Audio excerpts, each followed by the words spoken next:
Yeah, there's one by the too. Yeah, it was like the day before when I saw it. It was like,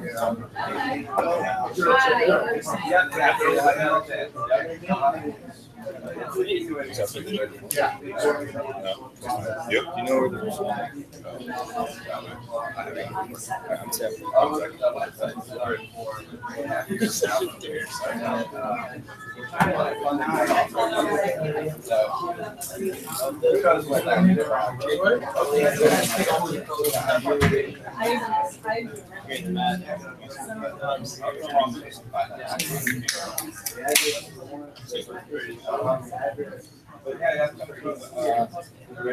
All the way over here.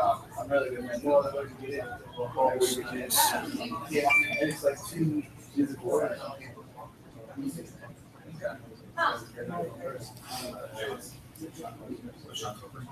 No, I'm not. Yes. I need some. So you guys All right, good evening. Thank you guys for being here. It's July 27th. Crazy. For those of you that have a business, raise your hand. You're halfway through the year. Have you hit your goals? Raise your hand if you haven't hit your goals this year. Legit show? Hit your goals already? Okay.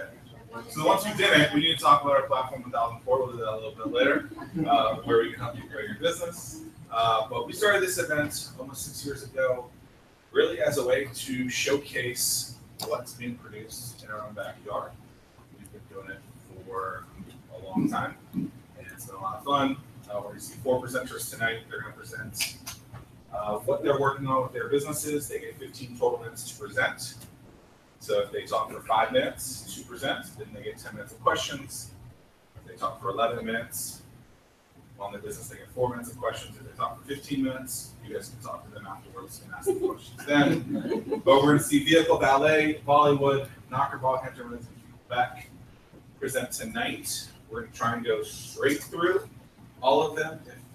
If someone runs on, Gary, you're not pitching tonight, so we should be fine. Am I the worst that you've ever had? No. We all know who the worst pitch at starting that history was. Any of you guys here for it? No. It was Carrie Norfolk by Andrew Rios. The man was insanely nervous. He got up and he said, I own a bike company and I deliver things. Walked off the stage. No, he was fine. We actually don't have to record it, so we can show it. But any questions before we get rolling on how to work tonight? Don't ask questions until the very end. Oftentimes, presenters will get you your answer, just not at that point. So respect their time up here. They'll be presenting to do a lot of different things. Some of them are just presenting because they want to get something about their business. Some people are terrified to speak in front of people, so they're trying to get over the fear of speaking in front of people. That's me. So it would not be possible without our good friends at Dominion Enterprises, and our refreshment sponsor is our good friends at Pierce McCoy for all your legal needs. First up, we're going to have Michael from Knockerball, Hampton. If you're on the social, be sure to follow and use these hashtags tonight. Live feed on YouTube and Facebook at this point. Feel free to comment there. You ready? Yeah. All right. We're going to plug in. I'll get you a clock ready. For presenters, I'm going to give you a 5 minute. I'll just go like this. That means you have 5 minutes left. 5 minutes left. And then if I go like this, it means like really be done. And if I say stop, that means stop. Well, good evening, everybody. Glad to be with you guys tonight. This is my first time here at 1004. Can we demo from up, or is it going to stay like this? So my name is Michael Schwarting. I am the owner of Knockerball, Hampton Roads. I have Brainchild up there kind of as a humorous piece, but also a reality of the way that this business has started. When we acquired this business, I was in the financial services sector, and so we put the business under my wife's name, and I kind of was the Oz behind the scene, pulling some strings.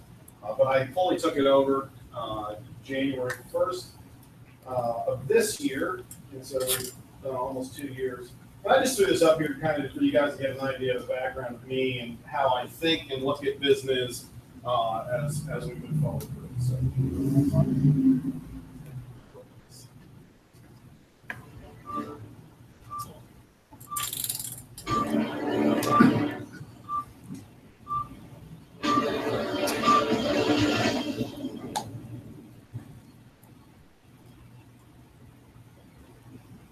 So I just wanted you guys to have a glimpse of the sport, the ball, the activity, and certainly the smiles on people's faces, because creating experience is what we do at Knockerball. Continuing on. So I did a 23-year military career in Special Forces. Definitely a serial entrepreneur. You do not want to get inside my head most of the time because I've got a couple things I'm thinking through, trying to figure out how to do. My first company that I launched was Tribal Frog Fitness. It was an online fitness and supplement company. I launched it online because I was actually stationed in Italy for my second to last tour. And I wanted to kind of make a gateway for my family and myself to transition out that was smooth, because most people, when they get out of the military, they're kind of racing. At least the last 10, 15 years, most people have been overworked. So we did that successfully. That's still up and running. And Knockerball was launched on Shark Tank. I don't know if anybody ever saw it. I'm sure a couple of you watched that show. They launched it first quarter 2015. It came out of New Zealand and Australia. They had tremendous success already. It hit the U.S. in the first quarter. I literally was up. I don't know if I had a bad burrito that day or what, but I was up watching the infomercials late at night. And I clicked over to Shark Tank, one of my favorite shows, and saw it. And I was really mesmerized, not so much with what they were saying, but just how congruent I saw this business as for my life and my story in life and my energy, something that would really motivate me to get up. But I was kind of in bondage. I was in financial services, like I said earlier, with a Fortune 67 company that has a lot of rules. And so doing other business activities is not, important to them. But so my wife took off with it and ran with it. And then I took over, like I said, January 1st. I just launched the week before last America's Strong Inflatables. It's another initiative that I have. It's a business model that we created basically to help be able to drive some revenue into some of the veteran organizations locally. I won't really get much into that. But I got certified as John Maxwell speaker, trainer, coach. It's kind of like the faith-based version of an Anthony Robbins. And I just knew that after 23 years of speaking from my power base in the past, I needed to change things so I could be receptive and received well by other people. So I was glad to do that. I finished my MBA at Regent last December. And that's really when I kind of stepped on the gas pedal with this business, which we'll talk a little bit more about. And there's a lot of international and national issues going on that my wife and I are very supportive of and interested in. So that's the last piece. And that's us. I threw God's hand up there just because that's what brought her into my life. It's what inspires me in business. We definitely believe in the kingdom and we represent it in a very pretty kind of fashion. So that's fine. So Knockerball, we are an event company. One of the great things is we did a relatively good job the first year with the brand, that the corporation gave us the flexibility to bring out some new exciting items that mirror kind of the energy of Knockerball. You'll see a little bit about it. But we have agility and sport inflatables. That's basically anything that requires balance, speed, strength, and endurance. So we don't do Princess Bounce Houses, but it's a great business.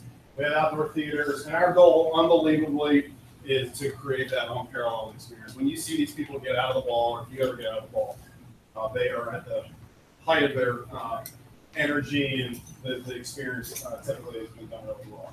And we just hire really good people to run our events that can relate well with kids and adults. So like I said, it was a Shark Tank launch. We bought it in October. We did a soft launch because one of the things that we saw with this business model, my wife is a children's director for a church, and so we had a lot of congruent spheres of influence that we thought would naturally gravitate towards it, and they absolutely did. It took off, and again, like I was saying, I was in an MBA program, so I felt like I was completely asleep behind the wheel in 2016, but it just kept growing and growing. So 2017, we came out of the gate really strong. I left financial services. I took the ball inside the entrepreneurial field. That's really my strength. It's like taking a ball and running with it. I'm not kind of the guy that comes up with the really cool concepts. But if I find something that I believe provides merit to the marketplace, I can run it. And we did a lot of capital investment this year to expand what we're doing. This is a Knockerball. So it's made out of, you guys know what PVC piping looks like. This is very similar to that product. It's called a TPU. But basically, it's worn like any backpack out there. There's a shoulder strap system on the inside and a waist belt, and then there's two handles. And basically, it's like human bumper cars. You just run around, knock into people. It's a variety of games that we play, and more than anything, you're safe inside of it. So we've got two different sizes. 5 to 12-year-olds are in one, and that can adjust somewhat based on the stature of the child.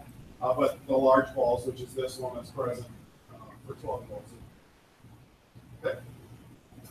So our focus in 2017 went from doing small backyard parties, retirements, and I'm really looking at the landscape of Hampton Roads. I saw that corporations are constantly looking for team building initiatives.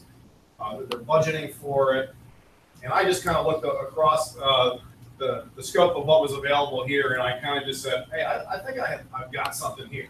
And so our focus has been corporate events, but we do a lot of fundraising. Fundraising represented 30% of what we did last year. Nonprofits, people that just have these goals to really do some great stuff. Knockerball is a great opportunity to do it. This is just an arch system in this photograph, and this is an 80-foot by 40-foot long inflatable field that we bought specifically for corporations, just to bring some magnitude to what it is that we present when we come in.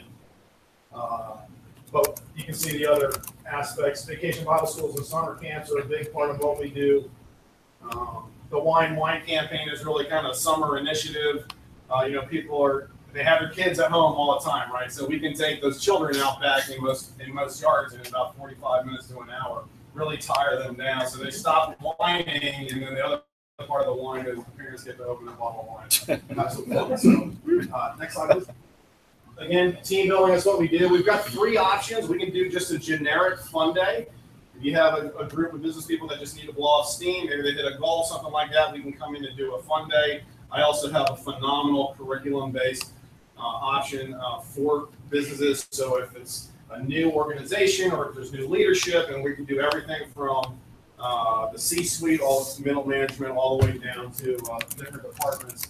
So we can give them a curriculum option, or we can give them a hybrid, a mix of both. And it's pretty neat to see that they're focused on a safety stand down or whatever the company has review of policy. They get an hour and a half or 2 hours at the end to run around the balls. And it really does help them bond as an organization. So these are some of our agility inflatables. Don't click on the video because I'm running out of time. But again, inflatables that require balance, speed. American Ninja Warrior is changing the landscape of the inflatable business right now. So the other business that I started, we kind of stepped into it through Knockerball. The ability to train people in a variety of physical ways. And so this is what's called Wipeout. If you ever saw the show, at the end they had to run across the balls. This is a 50-foot long inflatable where they have to run across and try to get to the other side. So that's one example.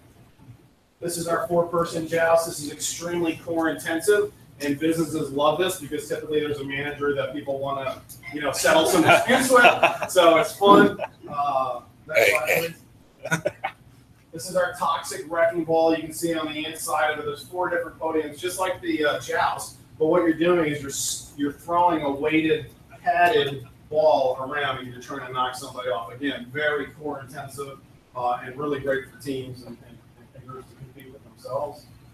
And this is our Jacob's ladder. I don't know if you can see it in the back, but there's 2 ladder systems in here, which are actually on a spinning turnkey 5 minutes. And really challenging, but really fun and energetic. So whether it's kids or adults, everybody loves this. We have sport-focused inflatables too. We had to have it just because we do a lot of city events, and then a lot of the corporations, they choose to utilize us on their family fun day. So typically the kids are in tow. So we just saw the ability to add a couple pieces that would make sense for a larger scale event. Foot dart is amazing. It's 12 foot tall. They love it. You can play darts. It interacts with a fuzzy football, a soccer ball. There's also an archery aspect to it. But this is another inflatable that we have. This is, I guess Michael Jordan decided he wanted to get rid of some of the rights to his number, but this is amazing. The kids love it. This is the basketball challenge. It's just like, you guys remember playing skee ball where you get a point based on the hole you get it into. So this is another sport inflatable I have. And then we do outdoor themes. And again, the common theme is really to have high energy and to be communal with people. So whether it's family or organizations, everything that you'll see in our portfolio is designed about unifying people, not necessarily just for the corporate side, but just unifying people, because it's just something that is just amazing. It's great to be around people that are like-minded and have some fun early. So we have cotton candy machines and popcorn concession items also. And really, this is why I do it. I have a large family. I'm a father of 4, ranging from 18 to 3. I have my parents in my house too. I was looking for a business model that I could work basically and grow and scale. But more than anything, it ties into my 23-year career, and not everything is as somber of a picture as this one. But I thought it was very prudent to put that up there, because what we do is we set an ability for people to escape. That's what's happening. So whether it's it might be a scenario of a military family that's deployed, or it might be scenarios, but we do it. We are unbelievably invested in Hampton Roads, and so we love being here. And it's, as I said, for my family and for yours. I think there's one more close. So that's me again, Michael with Knockerball, Hampton Roads. I'd love to field your questions. I think we have 2 minutes left, or 2.5. What questions might you guys have? Sir. With the Knockerball, do you have any repetitive foot injuries that people aren't expecting? Because you're running, it looks like you're ducking. Is there any kind of injuries that come with that? Right, and that's a big concern for a lot of people. Most people think that the most common injury is from a really hard hit, and that's actually when we are the safest inside of Knockerball. We're holding on to the handles, so when you go flying through the vertebrae of these, you're actually really well protected. The most common injury, and it's why we touch on it and brief it on the safety brief, is when someone has been hit and they're trying to get back up. This ball weighs 17 pounds. It's a little wide, so it's awkward. We don't typically have this weight out to our flanks, right? And if they get hit while they're loading their knees getting up, that's a lot of potential for it. But we never drop the balls off. We always have event specialists that do a full safety brief. There's basically 4 do's and don'ts, and we touch on that over and over again. My guys and gals that run the events have air horns on them, and they have whistles. We basically say, hey, if you hear the whistle or air horn, it probably has nothing to do with what you're doing, but we're seeing something and we want to keep everybody safe. Because if we start really getting radical and getting people injured, eventually I won't have business. Obviously. Thank you. Thank you. Well, so where do you find corporate events? Or how do you book events? Yeah. Well, in the beginning, we did a lot of cold calling. But what's really good is and this all happened this year. I was saying earlier that when someone gets out of the wall, they're at the highest kind of energy level and excitement that they've pretty much almost ever been, unless they do skydiving and stuff like that. So what we do at that moment is we capture them. Capture them in picture, capture them in HD video, and we get testimonials. The testimonial just drives that word of mouth network. If you go to our website, which is knockerballhamptonroads.com, you'll see all of our testimonials. We keep populating there so people see it, because this is a huge spectating sport also. It's not just exciting to be in the ball. Everybody on the sidelines has their smartphones out. They're doing Facebook Lives, Instagram Lives, and so that is driving all of our business. So that's how we did it. And then we still do cold calling, but my background, we're working with businesses. We have no shortage of people to talk to. It's just doesn't make sense. Good job. Thank you.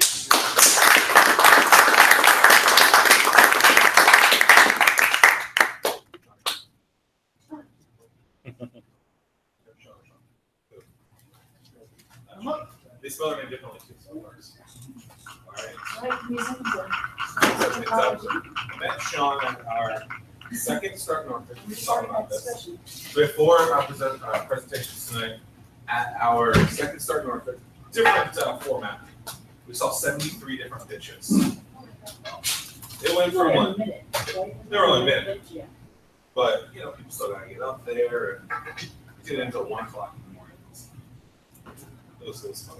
That was all That was the first time I publicly spoke about this. And so that was probably April of 2012. So 5 years later, you know, we're here again. And you've presented here before. I So it's have. kind of the evolution of where we're at.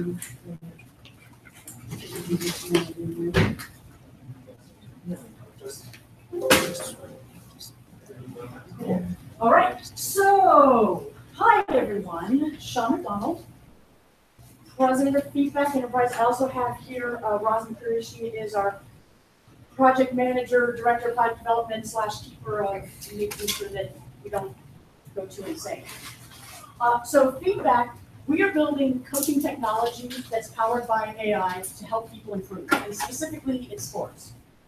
So Feedback solutions are for the 270 million people in the US who participate in sports, the 21 million people who do some sort of physical fitness type activity, and the 212 million people who require some sort of physical therapy or rehabilitation. And that all boils down to about a $1.9 billion industry last year projected in the health and technology market. But we're starting with the market of golf and the 26 million people in the US who golf. So our target user is, we call him Sam. And Sam has a desire to improve, wants to increase his confidence. Maybe he's got to go play a round of golf with the boss and doesn't want to embarrass himself. Doesn't want to take the time or the cost of actually hiring a coach. Understands the power of technology and values convenience. And right now, the options that we're all very familiar with are sensors. We have our Fitbits, we have sensors, they give us data, they tell us numbers about what we're doing.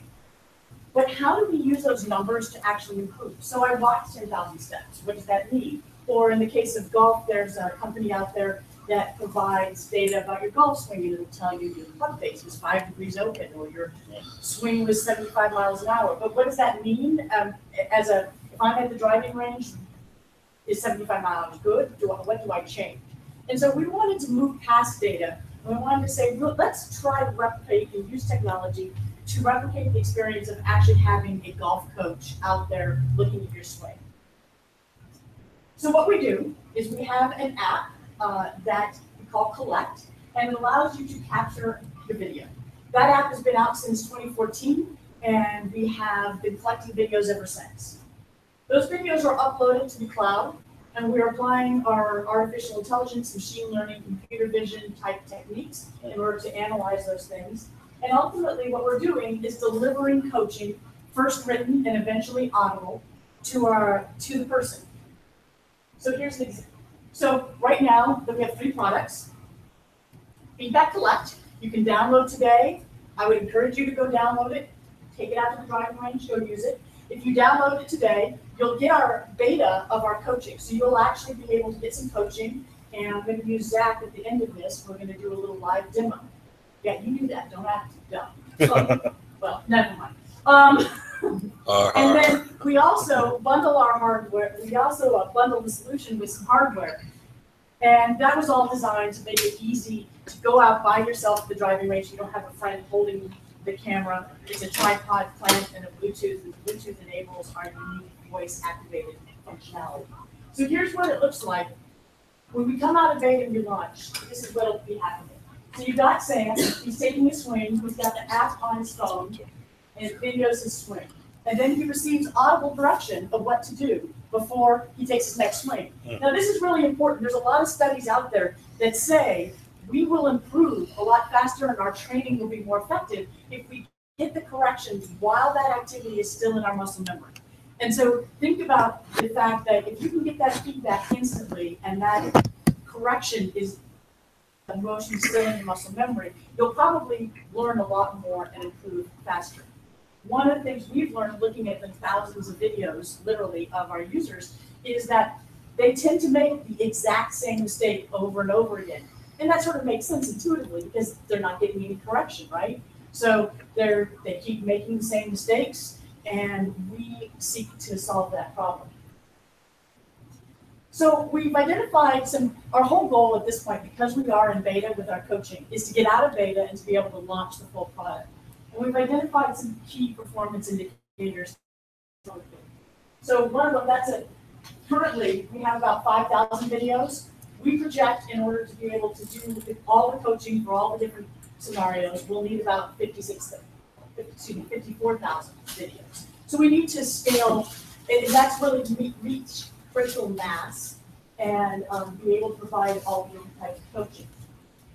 We've noticed that about 14% of our users actually upload video from their mobile device up to the cloud.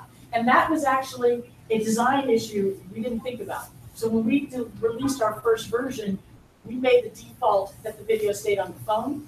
As we're planning our upgrade, we'll make the default that the video goes up. And we think just making that one mobile app change will improve our percentages with regards to our users uploading the videos.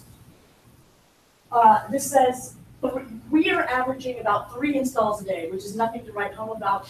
But it's kind of interesting because we are doing zero promotion. There's no online advertising. That is a pure organic, people naturally finding the solution.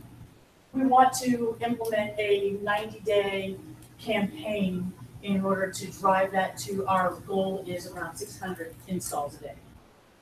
And then ultimately, we need to improve our processing time. So right now, when we do the demo, what you'll see is we take the swing, and it takes approximately 72 seconds for the answer to show up on our web-based version. Well, if this is going to be real time, and I'm going to take my swing before I take my next one, that number's got to come down from the 72 down to something more like 1 second. So that's our target.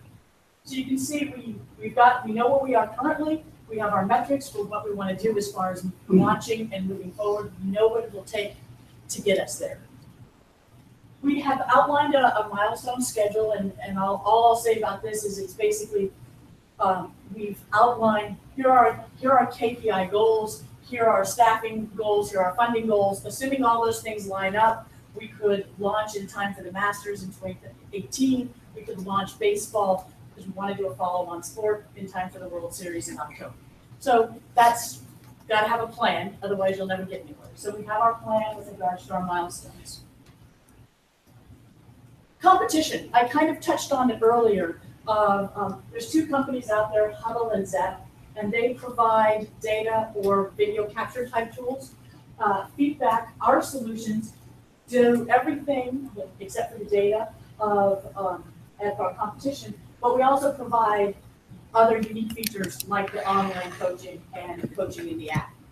We have a first mover advantage right now. Nobody is using computer vision, machine learning, AI type technology to help in the sports industry right now. We have some trade secret processes, data collection, and tools that we're developing. Our data, you can see from our earlier slides that the data itself, the value of having all those videos and having those videos coded, kind of identified with regards to the teaching parameters. And so that library will continue to grow, and the value from the business perspective will continue to grow in that area. And we'll be able to take advantage of economies of scale, because as we get good of applying machine learning techniques and computer vision techniques to one sport, like a golf swing, you can really apply that to any repeatable motion. So that are the economies of scale as we move forward. So, in summary, we've done a lot of things. This, as Zach had alluded to, we've been at this for a long time. And one of the things that I've heard consistently is, well, will it work? So today I contacted Zach because I wanted to use this group, this nice safe group, to see what would happen if we actually do a live demo. So let's see what happens. Give us a second here as we switch some things around. Okay, so Zach, here's what's going to happen. I'm going to use... Perfect. So you can do that, and it'd be interesting to see what the system says.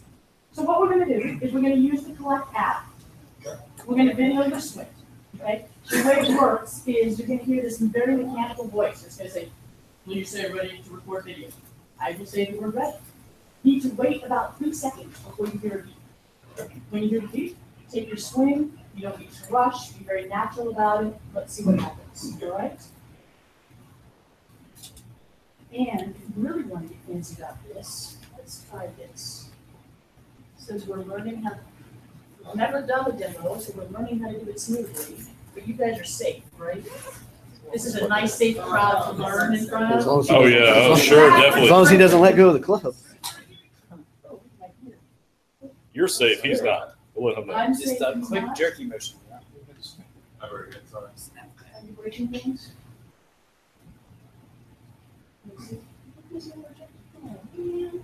All right, it's on there. Slide over. Is it for putting also? Not right now. Right now, we're worrying about the full. Pull Yeah, that out. I don't know.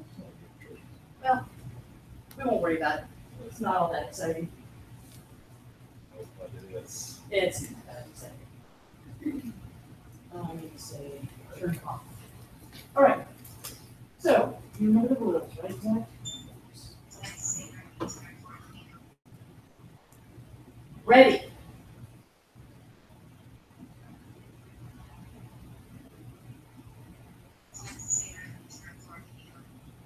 Ready.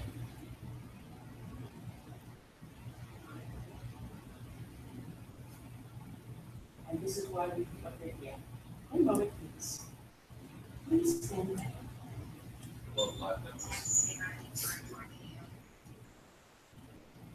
Ready.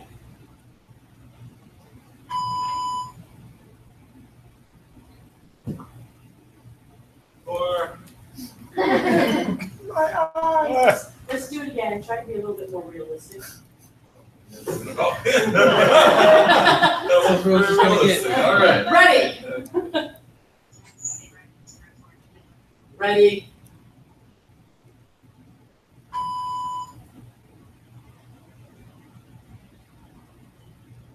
Or. That was beautiful, Zach. So I'm going to switch some things over. Let's go see what the computer says the answer is. Good. Yeah, well, that's going to be one of our upgrade packages. It's the sarcasm package. Uh-huh. You know, it'll say you called that a golf In the swing. water. I love Yeah. it. You get paid more to turn it off with it.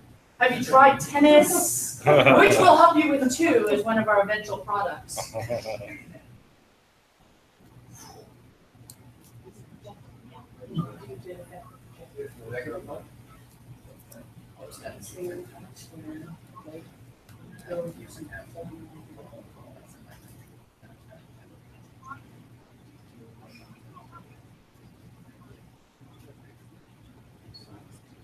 There it is. Woohoo! Technology. All right, so we will go log into our online clubhouse. What do you guys think of the video? You did well. I think you missed the ball. I'm gonna throw this. So Zach, on your first swing, I don't know if you can read it, but the system says stabilize your rear leg in the backswing. So what that means is your swing, you're coming way out here. Okay. Yeah. So that was your first swing. And your second one, Look at that form. oh, like that one was it was unable to review, who knows. We're still, that's why we need, He was just too good. that's why our 5,000 videos need to expand to 54,000. Perfect. So some of the other interesting things here, you know, one of this was me at Starbucks, and I was just making a sample video, and I wanted that says not a swing, and so it doesn't seem very exciting, probably to you, whenever we can do video and it says not a swing, but that's actually a significant step in this whole process, because first we got to identify swings, then we have to start identifying nuances of those swings. So what's really fun about this whole thing is the people who for the last 4 or 5 years have said you can't do it, I can now do a demonstration that says you can do it. So, thank you. Yeah. You still have 2 minutes. I was just saying that's great. Yeah. Questions, because I'm betting there's a question or two. Yes. Yes. So did you found this company or did you start this? You did? Yeah, so Okay. I had a perfectly good paying day job. I have an engineering degree, mechanical engineering, a master's in engineering management, was working as a contractor at NASA. It's actually how I met Roz and Jeff, our CTO. But I was getting bored. And so I went to the driving range and I looked at my phone and I said, this should be able to be my coach. And I started to have I just kind of became fascinated with the idea of building a company. Not long after that, Zach did an event when he was working with the Hercules people, or what was that? Was it Hercules? What were the people? Sounds It was great. some tech, it was some event. It was the first time I kind of socialized and talked about it. Not long after that, did start off. Oh, the TechCrunch meetup? It was a TechCrunch meetup. Yep. I printed up some business cards right before and came, and I found just in this community just a lot of support with regards to, hey, you want to do this? Here's a community of other like-minded people, and it's been really fun from that point forward. The second part of that was, you clearly built a platform here. You're looking to get the samples to build the machine learning piece. Have you considered or already thought about partnering with companies like Topgolf, for example, who can get you the samples, maybe branded under their name, and you've got the tech? We have definitely talked with Topgolf. They are currently in a partnership with the Huddle people, so one of our competitors. So kind of have to let that run its course. Just got to them first, their product. They have kind of an interesting story, but I won't take everyone's time on that. Yes, sir. Do you have an expert? Who's your expert golfer that's deciding what is a good swing? So we have 2 PGA teaching professionals on our team. One he's local, his name is Jamie Connors. And what happens is we went through, we spent a lot of time thinking about how we're going to solve this problem. And Jamie talked about how 90% of us have some very typical problems with our golf swing. We have this sway problem, this reverse pivot problem, and 80% of us have this problem. This tool in its current manifestation is not going to help the scratch golfer, but it is going to help somebody not embarrass themselves. So we started working on how to identify those teaching parameters. And Roz and Jamie, Roz sitting behind you, they had the fun job of going through those 5,000 videos. And we have an online form. And they basically go through and say yes, no, yes, no, yes, no to all these different parameter questions. That basically forms our database for what is a swing. Then it's a matter of applying machine learning techniques in order to take that, we had to then digitize that video. I shouldn't say digitize. We need to turn it into a scatter plot. We needed to have a plot that said, where's the motion? Don't care about all this other stuff, but I want to know what are the moving parts all the way through. That took a good chunk of time to figure out how to extract that motion data out of there. Then we take that motion data, run it through the machine learning algorithms, and we started getting some answers. From there, we applied some statistics, fusion matrix, etc. We realized that for parameters that we had a certain number of cases for, our precision and recall was pretty good. For other parameters where we didn't have as much data, not as good, started extrapolating numbers, and that set our goal for where we needed to be. Great job. Awesome.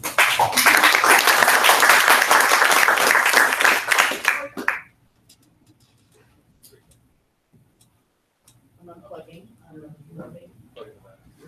This is you, that. All right. So how many times have you guys tested that so far, Sean? How many times have we tested? What do you mean by Like what I just did. You're our first public version. All right. And I did that very intentionally because you were first. It was an event you hosted. Cried. Well, I just thought it was kind of cool. I like the symmetry. We have shown one other person outside the team, and that was one of our investors. But otherwise, this is our first event actually publicly showing it. We'll continue to work and improve it. I'm sure Roz will have a whole series of notes for me on how to do this better, because that's what she does. But well, hopefully it's not too long of a car ride back to it. You know, I think one thing that is often, is that your clip? Oh, it is my clip. Oh. But We have one too, you should have. There was one. Oh, follow your manual. one thing that I think is often missed a lot in running a business is how long things take. Oh, And God. I think we really think things happen in like 4 hours. And I say that because people really think it's 4 hours. And one thing that I've been talking a lot about is frequency. And so the majority of you, the things that you buy are from companies that are at least a decade old. And they're huge brands that stuck with it. And oftentimes we need to stick with things a lot longer to get to those points. And so 5 years ago, I meet Sean, when someone told her there's no chance in hell you're ever going to figure this out, she just proved to us tonight that you can and how it's going to continue to evolve. So I've admired Sean's story and what she's done. I tell her that every time I see her. You know, if you're really in this for the long run, great things will happen. So you just have to realize that things don't happen overnight. Whoever won MTV's new artist is a 15-year-old band. You know, every year. And so, you know, get through those tough times. Find people that can help you do that. Join 1004. You know, all those great things. Nice commercial, buddy. I wasn't even planning on doing that. But next up, we actually use this product. I love it. As a business owner, time is really important.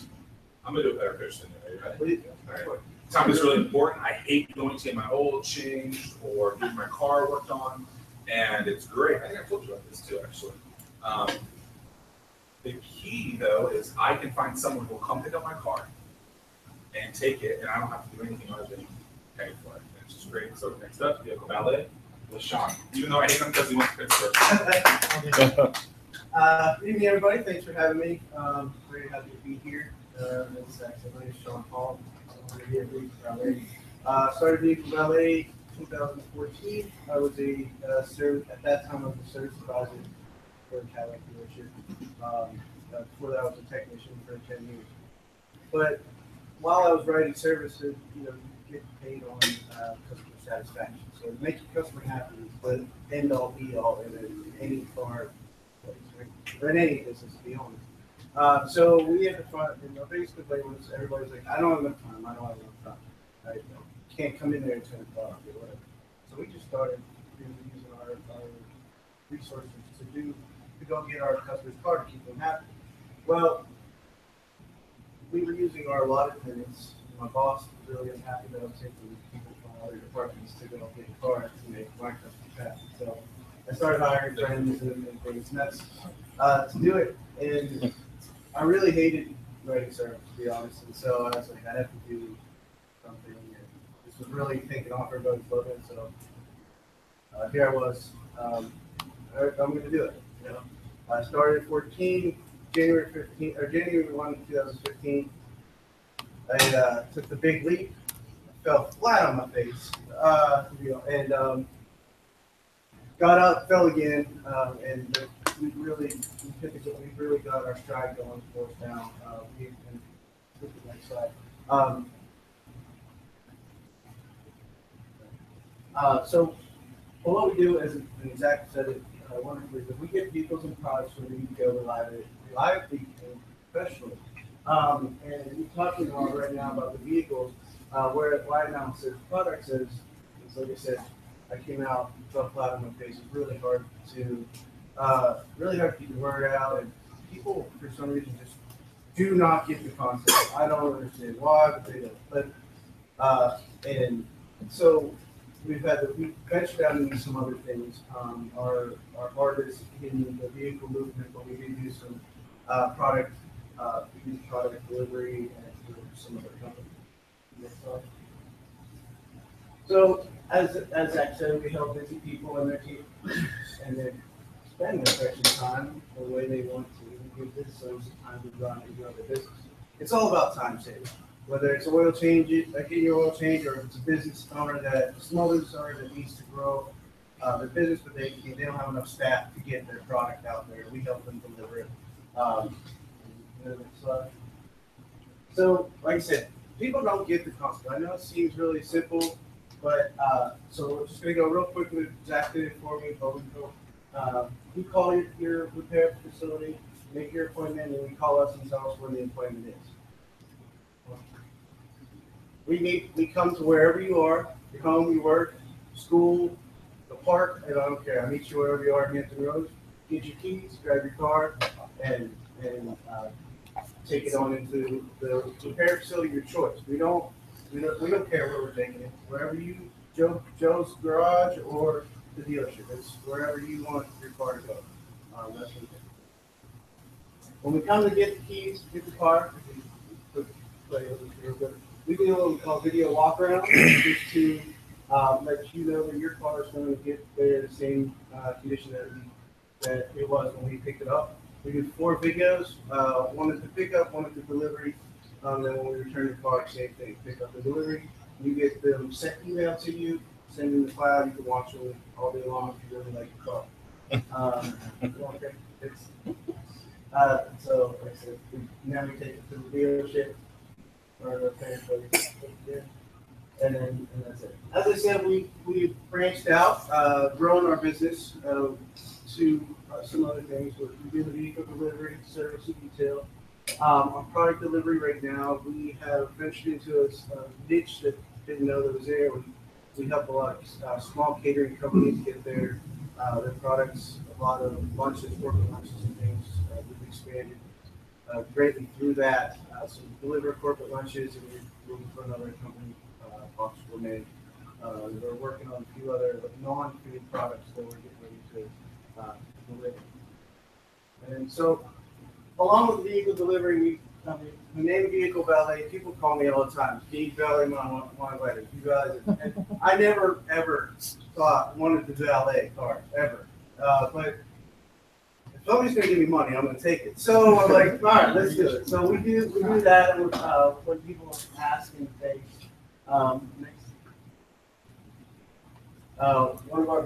One of our services, aside from the service, is still moving cars. We do an alternative airport parking service. People don't like, if you don't like the Uber there, or you don't like, you get worried like, I always do that my car's going to be hit or something while I'm gone.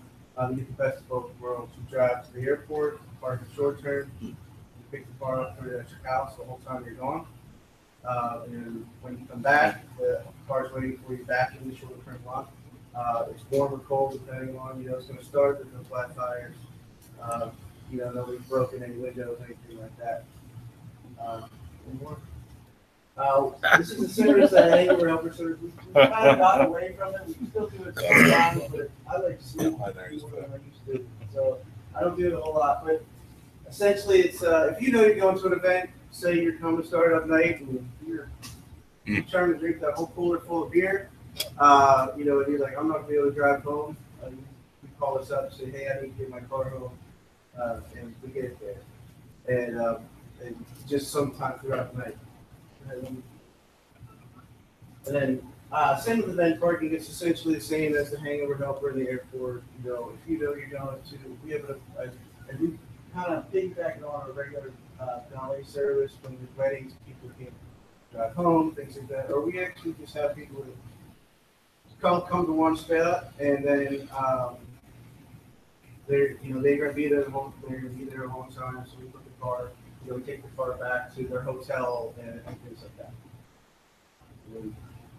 So this is one of our biggest challenges. We only deliver cars and products. We don't take people.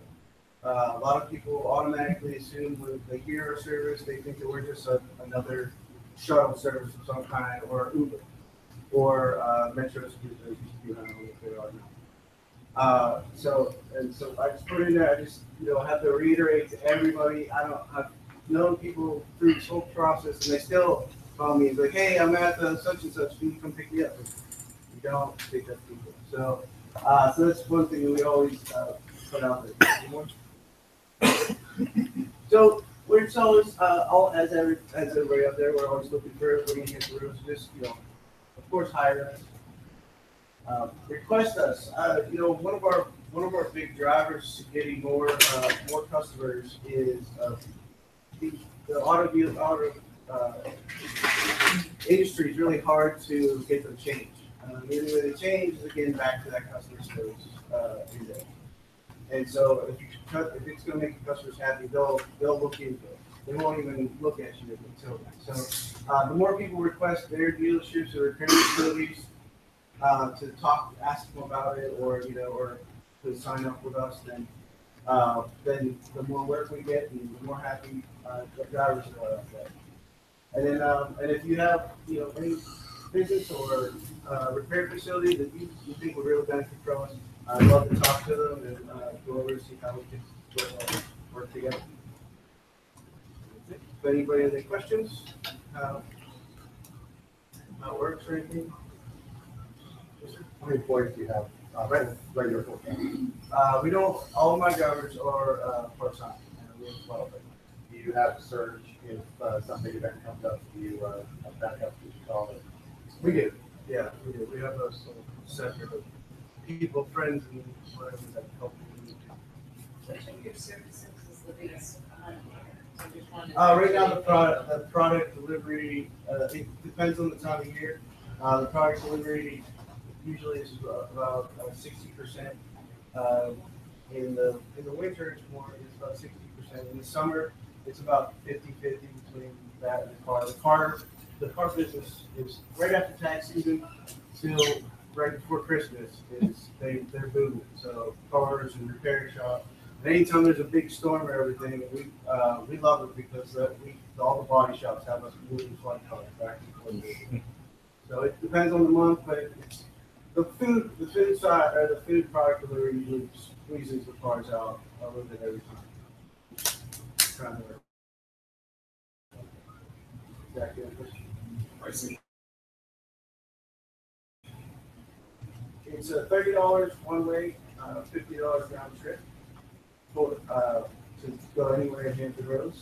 A lot of people will want to talk to their service person when the car's gotten before, they or they know on their way home that somebody can drop them off. So that's why we have the difference in price. The round trip, that just ensures that we can schedule it ahead of time. It's a one way, and then you decide you want it again. It's another shuffling drivers and things around. So that's what it is. Airport service is $75. That's roughly the same price as parking at the airport for a week. And product delivery depends on the product and how often and where you need to go. Sure. Are y'all 24/7? That's the first question. The second question is, earlier you mentioned that I need to call the dealership, schedule my appointment, then I need to call you. Right. How do you absorb? How do you take on that piece? So I just call you, and you take it all off for me, and that's more convenient for the price. The only way it can be seamless is that the repair facility works with us directly. Priority Opinions, one thing with our customer, they make all the appointments. They just offer our service, and so the people say, "Hey, I want my car picked up." They call us. We take care of it. Everything goes through the dealership. The customer is even less inconvenienced. But like I said, that's why I asked to request us, because the more we request it, the more that we can get that side of the process a little. So at any time during the booking process of verification of the insurance on the vehicle that you're going to move, and the second part of that is what other additional insurance do you have to carry doing this? We carry $2 million liability policy and a $1 million commercial auto policy. It covers all of my drivers to drive anything that we would get used for. On my insurance, the moment I take the keys and start the car, my insurance covers the vehicle that we're driving, so I don't have to. I don't concern myself whether the customer has insurance or not, because I know that I'm fully covered. Still go home. I'm not happy about that. Yes, sir. Yeah, just got a follow-up question on what we were talking about priority and being a source of kind of contracts and things of that nature, and being part-time. And I'm assuming having enough volume to go full-time would be something we want to probably want to save the workforce in that sense. But have you done any kind of calculations in terms of how much business you need from these partners in order to get these economies of scale where it's actually cheaper for them to hire you than to hire their own people? I have not, I don't have to have anything hard, no. Okay.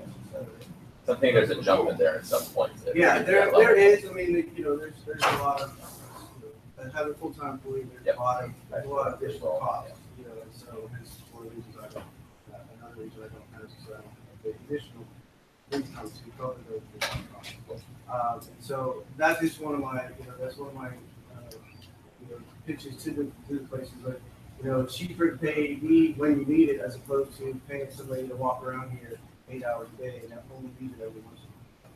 And so, and I'm sorry, I didn't answer the rest of your question. We are not a 24/7 service. We try to keep it from 7 a.m. to 7 p.m. Monday through Friday. We do make exceptions for certain things, especially if they're set up ahead of time.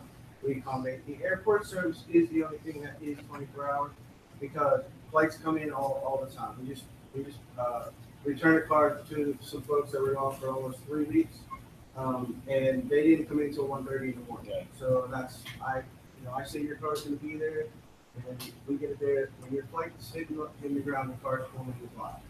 Well, And so that's the only thing we need 24 hours. That's why we got away from the hangover helper service. well, maybe if you don't already, charge a additional surcharge after those. That make it worth your time. Yeah. Make it steep. Yeah, Yeah. absolutely. Anybody else? So just check out your website. It says you're open 24 hours. I might just say, Yeah, for the airport. So it should say- oh, yeah, okay. It doesn't say, okay, yeah. it should say for the airport. Should I'm on, say. maybe on the app, my phone. Oh, okay. You do. If not, I'll check. What's that DMV checks on your employees? Yeah, full DMV checks. They're all vetted through the insurance company. They're all fully insured and everything's covered to make sure everybody's no cars are hurt in the process.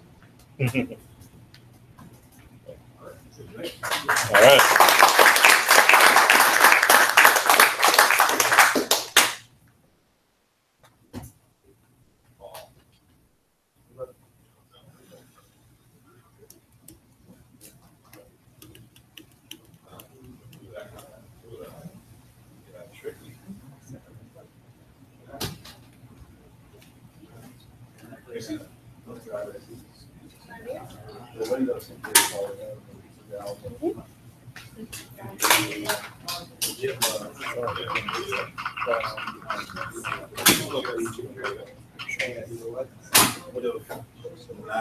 We did the whole thing.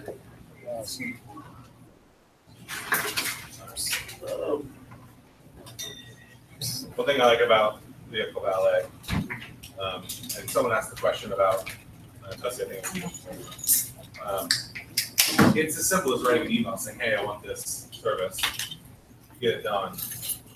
Your car dealership's going to call you anyway and say, hey, this is when you're going to be signed up. And it really bridges really easily. Super cheap, super easy. They really do the walk around. He's like, yeah, we just like your inspections, dude. You need to drop that off too, and I was like, yes.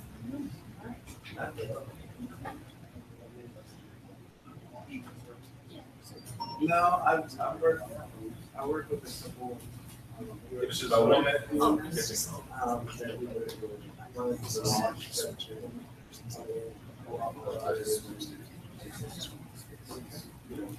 By the time I drive out to Washington, I just say,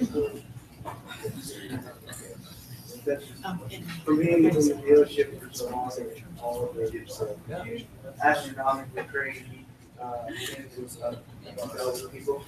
I just as little as possible. That's why I started doing the walk around. Just say,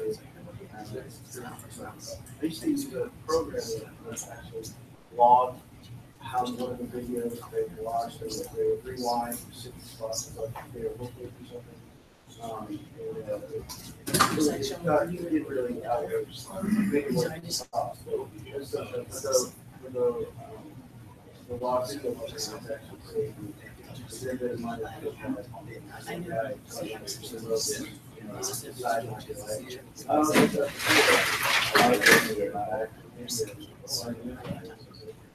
Well, he did it last minute. We did it. I didn't even know I got one deal on that.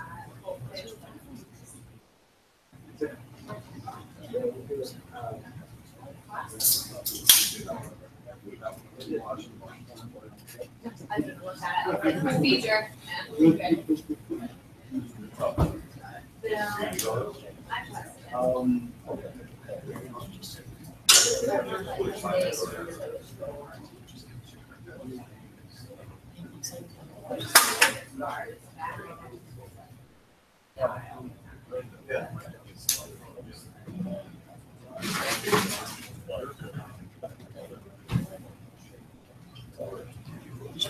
Yeah, when we do that, I mean, we work with those, usually there's mobile, the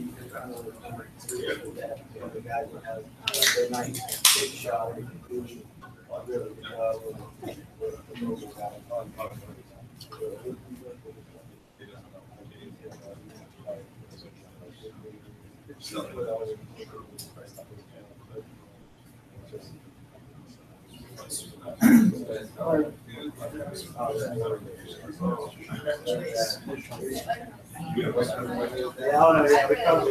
Yeah, we cover everything. We sit here for a month. We actually had one.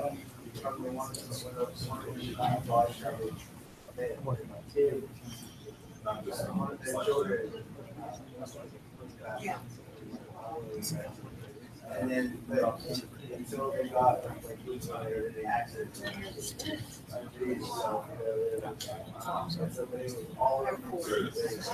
But the worst part was it took like 3 weeks for them to solidify and all the other stuff. They should just sat there with the windows for like 3 weeks. Yeah, just sitting there going back and forth and other stuff. We even told my even the range was like charge me out that. But that you're saying. I buried it next to the. Oh yeah. I didn't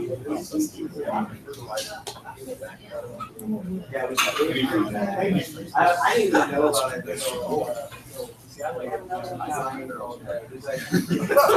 We're not going to read what I do. That's just going too far. Oh.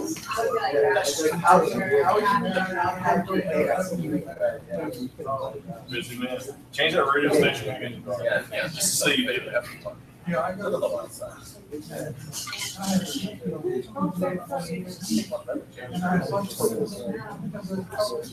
I mean,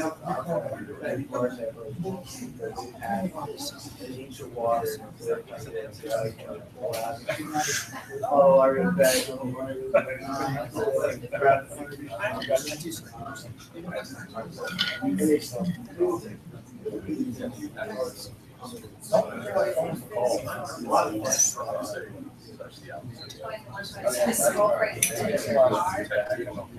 Yeah. All right.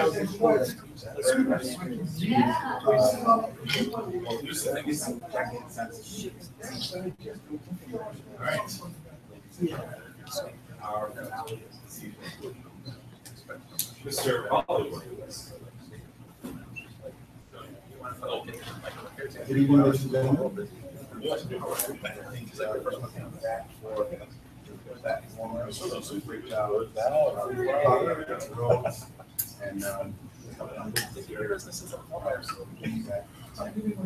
yeah, got it. First of all, you got a little history about me. I have 15 minutes. So I expect that. All right, so my name is Nicole. I started 17 years in warehouse. And you know, I wanted to advance. I started and a lot of old guys there who were just meaning to meet people, so going after their job. And so busy was more like maybe just actual things, connecting, waste product. Like I said, and the place was 35% black, 5% Caucasian, and 66% Hispanic. So I went to school to chemistry and Spanish college learning Spanish to pretty much, quality assurance, fire the guy who's so got in there, started to go to school, and I got the car accident. And pretty much out for months, got back to work, maybe a week or two after I started work, in the HR era. I was working in a big place. So I was working under one code, and the other code said I was absent. So they fired me for not showing up when I was there. And lo and behold, I pretty much told my doctor I can't run money. And so now I'm hurt at home, and my income basically stopped. And so unemployment is getting calls, and the HR didn't tell the people, the company representative didn't tell the HR, the examiner, that there was other records of me still working. So I have unemployment too. Okay, so went over to school, hurt, helped me, no job. So I changed my minor in chemistry, changed my minor to photography, just to actually going to school. I fell in love with the camera lens. I fell in love with it, and I couldn't put it down. So after I graduated, doing those test shoots, stuff like that here and there. After I graduated, I began to pursue photography professionally. And for 2 months of photography professionally, I had a picture in the Vollywood magazine. And so I'm like, wow, this is great. I'm thinking this is crazy. Graduated with a QC degree in photography. So, but this is exciting. It's a whole different world. Grew up where he had to work a job. It's like looking for something. And me feeling like potential to myself, I wanted to pursue. So I went after this whole entertainment career against all odds. Don't get paid enough.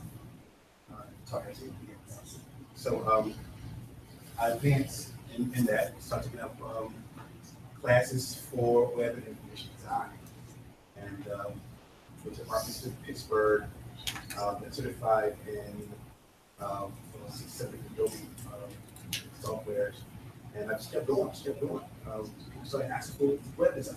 This is about 12 years ago, and so web is just coming to fruition. I really wanted to express something. So call me up.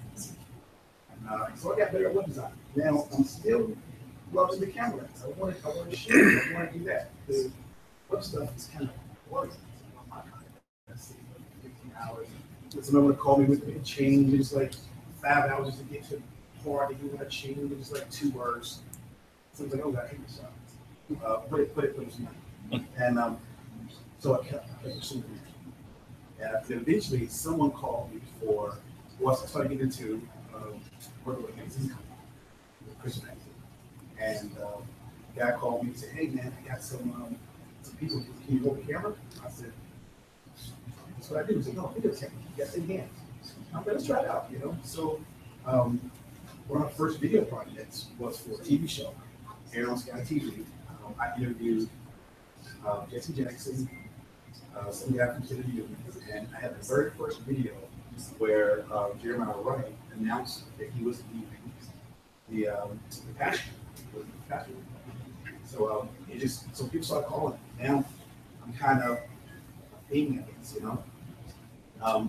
And one day somebody called me to do a film festival, 48-hour film festival. You guys heard of 48-hour film festivals? Well, that's my first film I've ever done. So I'm shooting this film. The record leaves. It was just chaos. Nothing about shooting films. The guys left. I'm having fun. I'm having a blast. The crew was, oh my God, tits out. Where's the guy? I'm having fun. This is fun. So, 48 hours, I actually completed my first short film. Never shot before.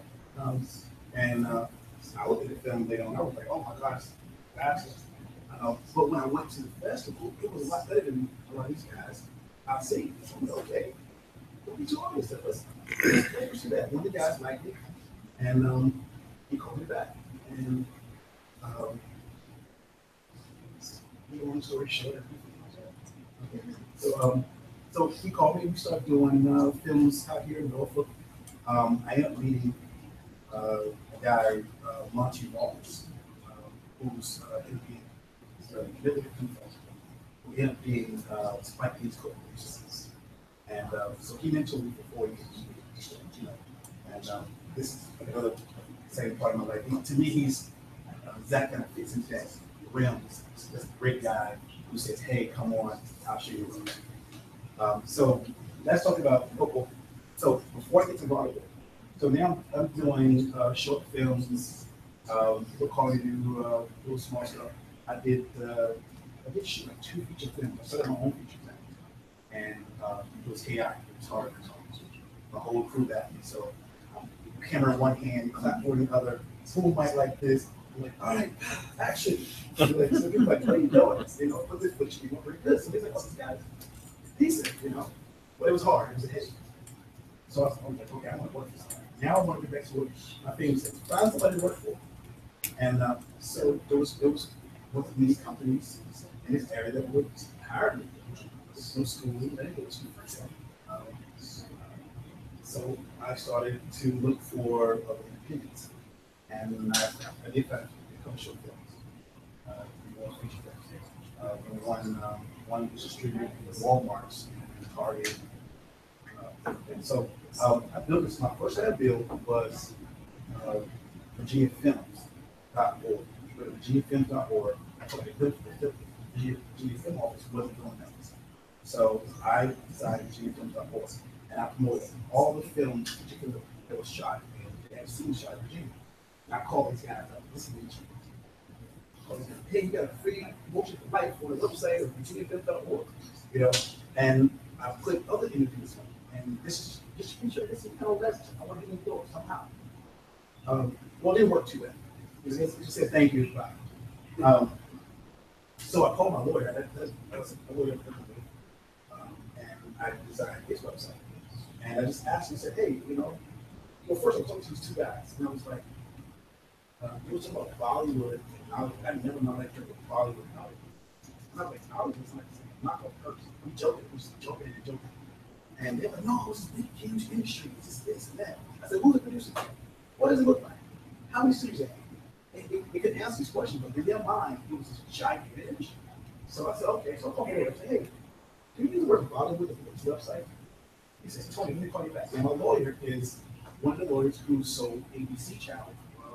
Pet Robinson takes up ABC Channel. So he's all over the place. He said, Tony, if you don't use IP, no one has this trick. If you don't do this, I said, okay, I'm telling you. And so we did.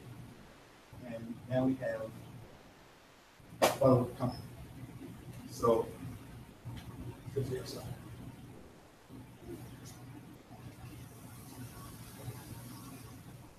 We give you guys a short break. 15 minutes yet? Okay, great. All right, so what is Vollywood? Vollywood is a media group that offers marketing solutions.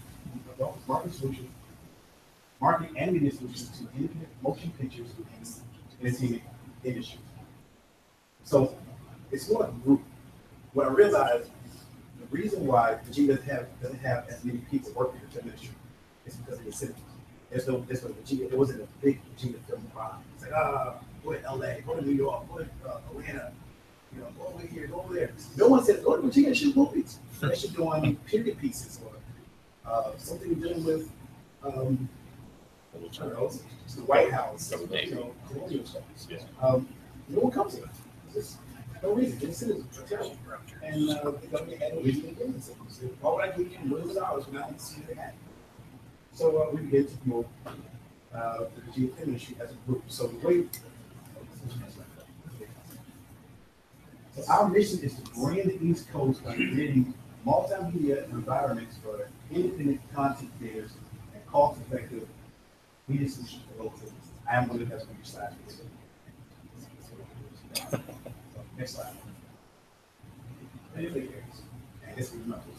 this video will actually tell you a lot about Vollywood.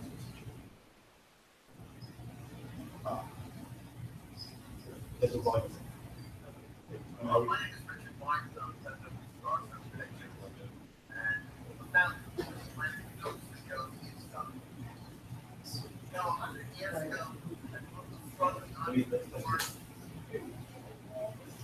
On this side.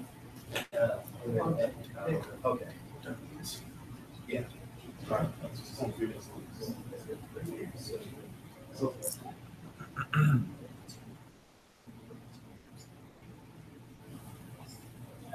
Hello, my name is Richard Martin. I'm president of Star Circle Pictures and a founder of Atlantic Film Studios in Suffolk, Virginia. You know, 100 years ago, a group of struggling entrepreneurs, mostly former peddlers, immigrants from Europe, ended up in a little grove of oranges in Southern California called Hollywood. And those pioneers of motion picture production founded an industry which today is one of the greatest on this planet. And they were going there because they were escaping from the trusts on the East Coast and the people who control the patents to motion picture production, and were trying to stifle these pioneers and stifle this massive industry. Today, motion picture production is leaving Hollywood, it's leaving New York, it's leaving the major metropolitan areas, and it's coming to areas like Virginia, right-to-work states, where production values are greater and where costs are lower. And that's why Vollywood today is capitalizing on a very important trend in the industries. Beginning in the late 1940s, the Sherman Antitrust Act was applied to the motion picture industry. And the major studios, which until then had controlled not only production, but also exhibition and distribution, had to divest themselves of their theater chains, and they became more production financing organizations and distributors than production houses. My dad, Albert Martin, was a motion picture pioneer. He was in the industry since the 1950s. And one of the things he taught us is that the motion picture industry should be approached as a business, not only as art. And one of the main characteristics of Vollywood, one of the things that Vollywood offers independent filmmakers is the ability to cut their production costs, to streamline production, and that is vitally important in the industry today. And you know, it's not only the major studios which are controlling the industry. Today, it's the independent producer in locales such as Virginia. Vollywood offers the independent producer the ability to streamline his costs, to streamline his production. And that's why Vollywood as a brand will continue to grow in the years to come.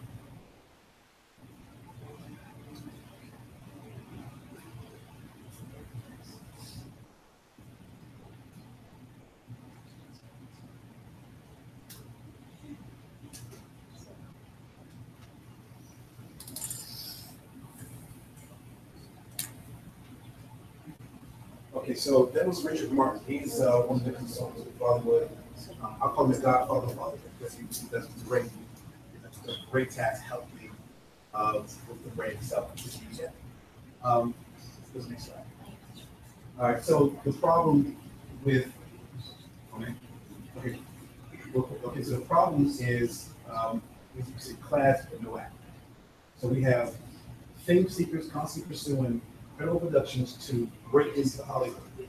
Hollywood has an overflow of talent and entertainers hoping for their chance at fame. Next slide.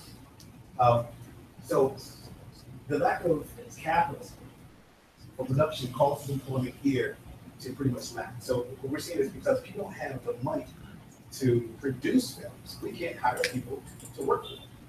You know, so we have people like me who go to school and have accumulated all these school loans. I can't pay for it.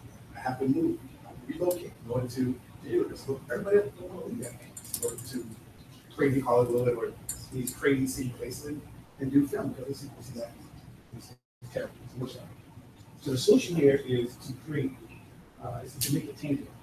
Create a global brand on the East Coast and apply quality assurance to the open market for the multimedia environments, content creators, and enable cost-effective usage of business. So what we're seeing is that once we open the market here and begin to produce here, we have people that come here looking for work. They're offering quality control. Same thing that I learned at the manufacturing company. We're looking for quality control. And that's pretty much what you see. I I gotta focus on this. Okay. So what we're doing here is create a brand, some pride, so people say, I would like to stay here. You know, you have all these students, region, ODU, students are getting out with these high fines that have to be. We can use their quality that they've learned from school by this Russian doesn't work out. But if you want to know more about Bollywood, go to the website www.bollywood.org. That's Hollywood with a V. You can also check out virginiafilms.org. And we have, so far we have an online school, we have a television show, channel, and a bunch of other pretty things that you'll probably see. It's in the lab at the website, Vollywood.org. I'll get one question. I'm not gonna ask the question. I'll give you one question. I'll give you a question. What's going on with that? How do you make money? Well, it depends on the position you come in. The film industry is, when it comes to filmmaking, how do I make money or how do Hollywood? Well, we have in-house productions where we shoot material and we produce works and stuff like that.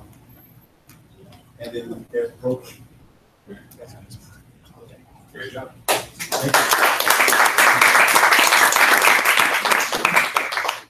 Films are longer than 15 minutes.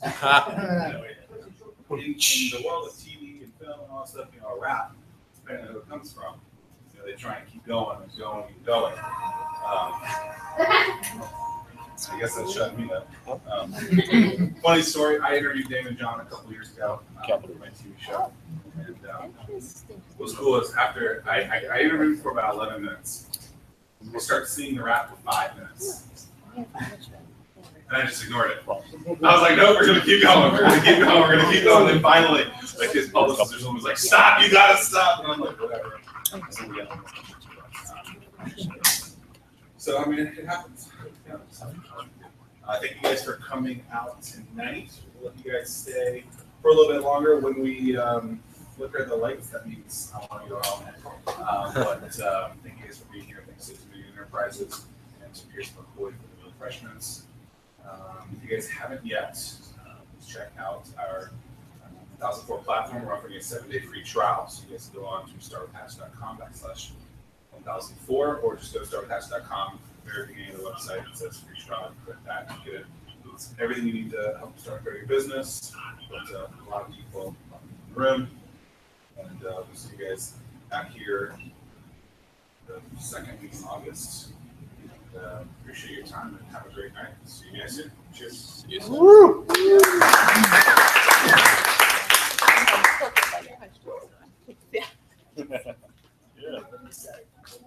Yeah, I didn't realize they had. Oh, yeah, we got 1,000 people. So I manage operations and